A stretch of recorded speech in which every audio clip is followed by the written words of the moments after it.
ছোট ছোট করে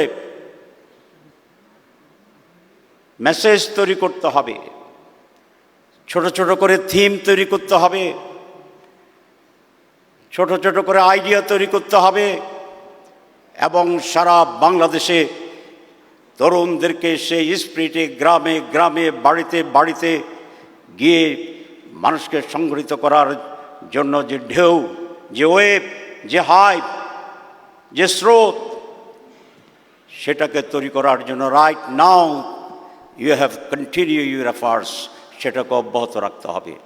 ইনশাআল্লাহ আমরা দেখছি, আমরা আশা করছি বিশ্ববিদ্যালয়ের যে রিফ্লেকশন এটাই বাংলাদেশ হবে এবং আগামী নির্বাচনে তারই প্রভাবে আর একটি মিরাকল হতে পারে, আমরা এটা দৃঢ়ভাবে বিশ্বাস করি ইনশাআল্লাহ। আপনাদের সবাইকে ধন্যবাদ। আসসালামু আলাইকুম।